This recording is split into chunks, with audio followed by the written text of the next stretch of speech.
Welcome to Surface Pro 3 TechReviews.com. I'm Neil, and I'm here to help you shop smarter for your Surface. Today, I'll be reviewing the Microsoft Surface Pro 4 type cover and comparing it to the type cover for the Surface Pro 3.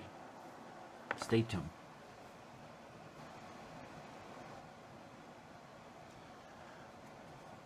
If you saw my video Surface Pro 4 preview, then you will see that I already did a pretty good comparison of this type cover with the old one for the Surface Pro 3.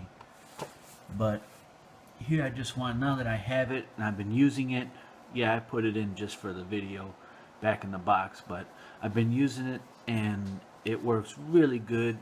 And just to kind of give you some first-person feedback on it instead of just looking at it in the store. So to compare it, you will notice how there's a lot more separation in between the keys now than there was, instead of them being together. Now, I always thought that the keyboard for the Surface Pro 3 was good anyway. You know, I'm not a person that types all day, so it's not, you know, I'm not no keyboard connoisseur,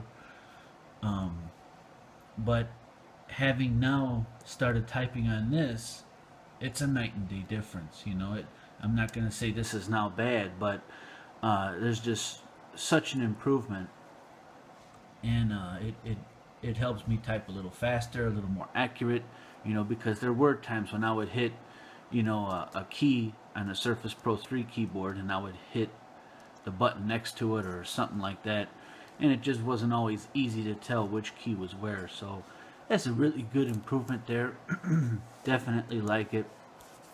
The other big improvement is in the trackpad, and you'll see Microsoft says that it's 40% bigger, and it's also made out of glass now instead of like a plastic material, and so it's a lot more responsive to the touch, and I'll show you some of that too, just so you get an idea of it. But as for the size, you know, there is no difference, no perceivable difference anyway. Same connector, and you can use, these keyboards are interchangeable, so you could use either one of them on the Pro 3 or the Pro 4. Alright, let me put this on the Surface. And what I really wanted to show you was some of the gestures and that. Let me put this back out a little bit, and I'll open up Edge, and I'll just open up a new page just so you can see how you scroll and stuff like that. But and even though these gestures are also will also work with the Pro 3 keyboard, it's just so much more responsive that actually I've been finding myself using the keyboard, using the touchpad more often now instead of only relying on a mouse. So it really has been that much of a difference. And you know, so if you do one finger, it moves the cursor around. If you use two fingers, you scroll around.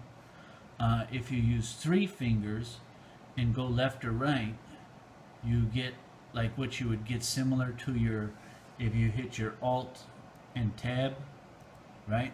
Some of you are probably familiar with that trick. And so this is just a shortcut of doing it right on your trackpad, and that's on your touchpad. And it's nice because when you're on it, you're not having to do a whole bunch of different things.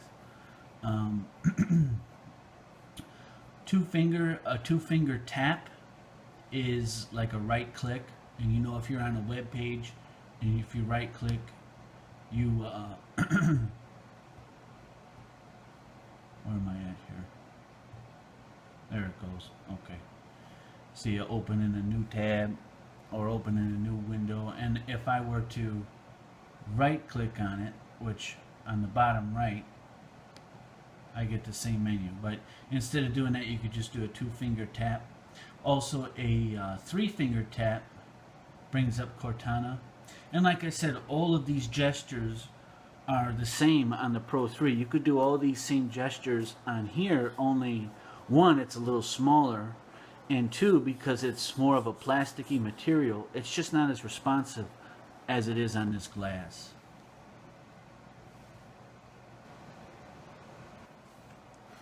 Something else I liked that I noticed was that on the Pro 3 keyboard, I don't know how much you hear it, but it's a kind of a clacky sound. You don't have that when it comes to the Pro 4. It's a lot quieter, and the buttons, they don't have that little wiggle. If you have the Pro 3 keyboard, you know what I mean. It's got that slight wiggle on the keys. It doesn't have that no more. It feels a little bit more sturdier. So all in all, a really good job, a big improvement. I know some people are going to wonder, should I get the keyboard?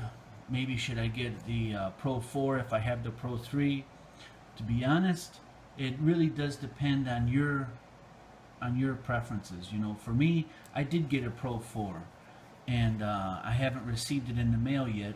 But if I were just to stick with my Pro 3, I would have got the one with the touch, with the fingerprint scanner on there, so you can to take advantage of Windows Hello. And as for price, this one was $129, and the one with the fingerprint scanner is $159. So only $30 more, but you get a great upgrade, you know, feature-wise anyway, with your Pro 3, if that's what you have. For me, some people ask, why did I upgrade to a Pro 4?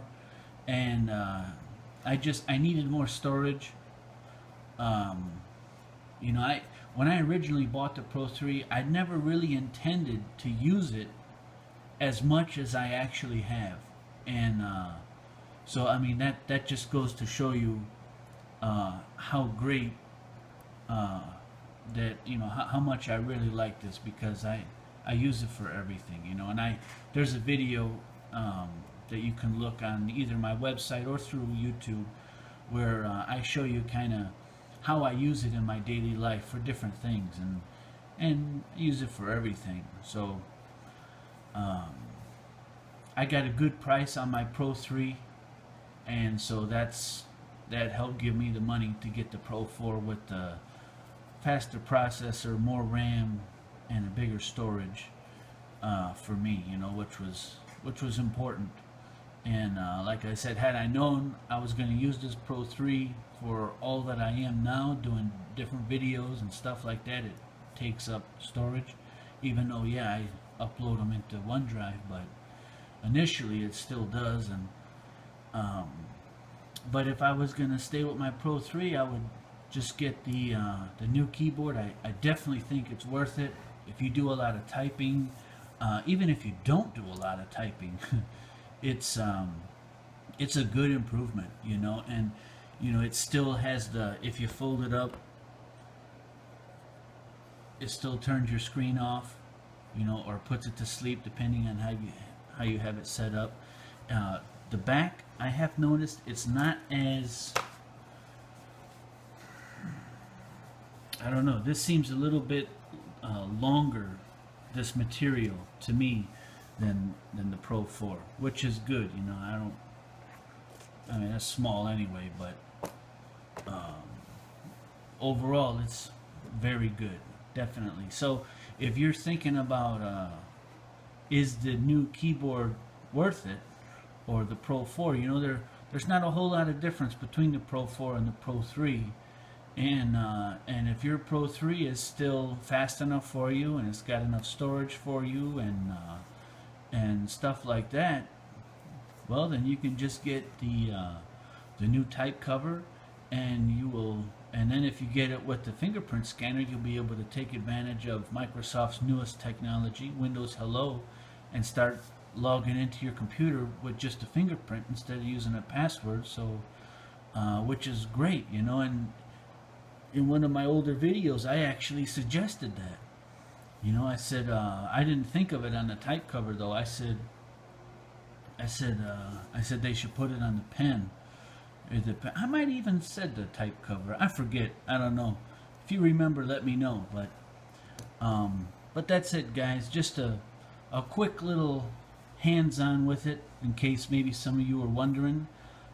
Should you get it? Should you not? Is it worth the extra money to buy another keyboard? But it's almost like a whole new experience, and you're getting it without having to get a whole nother machine. They made it backwards compatible, which is really cool.